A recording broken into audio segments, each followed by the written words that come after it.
Maayong hapon mga kaigsunan, buot lang ko mo paabot sa mga pointers or tips nga gusto nako ipaabot sa matag usa no tungod kay especially sa mga Kristohanon, sa mga katawhan nga nagapangalagad na gyud sa Ginoo kitang tanan.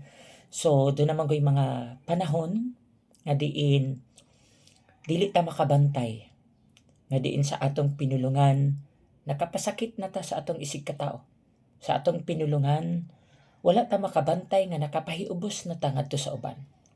Unya, ang feeling nato nahimuot na ang Dios, pero actually wala na nahimuot ang Dios. It's because ang Dios mga kaigsuunan sensitive sa ginatawag nato nga relationship.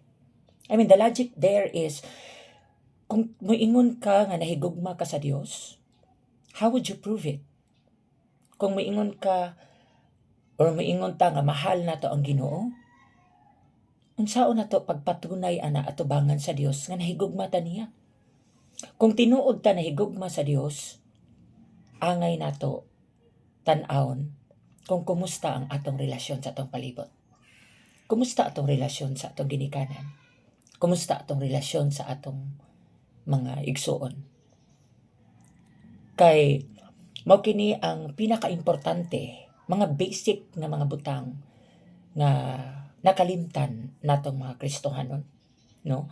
So importante kaayo ang relasyon. Sama anang usa mo ka close nga higala.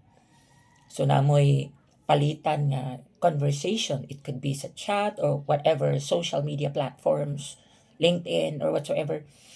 Unya after a couple of weeks, wala na ni chat, wala na nagparamdam. So of course, mangutana ka, kumusta? Anong wala na ka nagparamdam? And if that person would respond to you in this way, moingon siya nga, bahalag, wala ko nagparamdam, basta ang Dios nagparamdam nimo. How would you feel?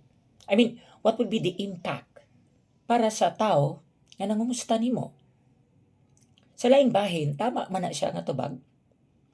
Pero, kung inana atong i-adapt sa atong hunahuna o kasing-kasing, ang pangutana is, unsa pa bay value sa ato ang pag-build og relationship sa tao kung ato ang inanaon?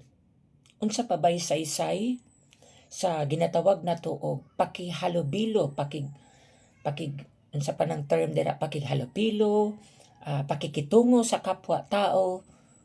Unsa pa may saysay anang tanan kung inana ang atong mindset, right? Unsa pa may saysay sa pag-build nato relationship? Dili man question nga muparamdam ang Dios kasi lahat tayo alam nakakaalam yan. Mura bag kaning ginaingon sa uban nga ang Dios mo tagbo, which is yes.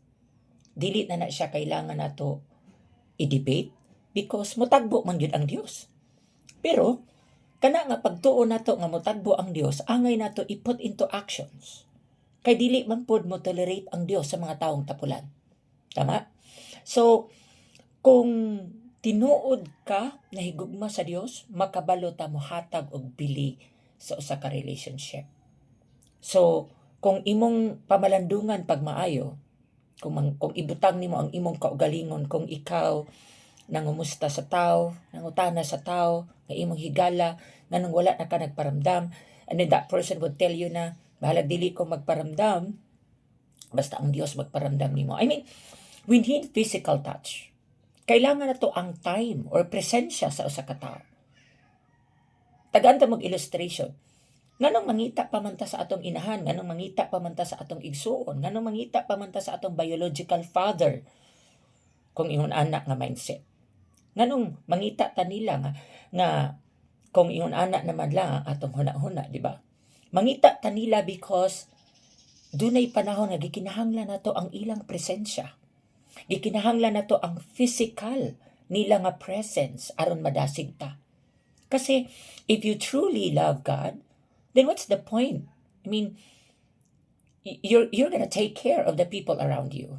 Kailangan nimo ampingan ang mga tao sa imong palibot kung tinuod ka nahigugma sa Dios. Kasi kung ingon ana nga mindset ang atong i-aplikar sa atong kaugalingon mga kaigsunan, I'm telling you, kita ra pod ang nipatay sa gugma nga gi-offer or gugma nga tinud-anay nga gihatag or gipaambit sa usa ka tawo diha nimo. Kana bang gimahal ka sa usa ka tawo unconditionally.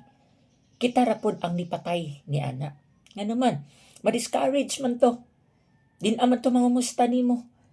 Kay to tell you honestly, kung atong i-sum up, ang total ana would be ma-discourage ang usa ka tawo. Or it could be magkaroon siyag mindset nga wa na kaganahin niya. Right? And if that's the case, nga wa na kaganahi sa usa ka tawo, then I don't think so. That's gonna be a resolution. Lisod ba ang mo sulti sa usa ka tawo kung tinuod ka na higugma niya, kung unsa ang butang nga wala nimo nauyonan? Remember this. Ang matuod nga gugma, kung tinuod ka na higugma sa tao, bisan man sakit ni para niya, kinahanglan nimo isulti. Okay? Rather than sa inani nga pamaagi, which is ang result is mainsulto nimo ang tao. Og sayang ang gugma nga tinud-anay nga iyang gibati para nimo bilang isa kaniya kaigsuon.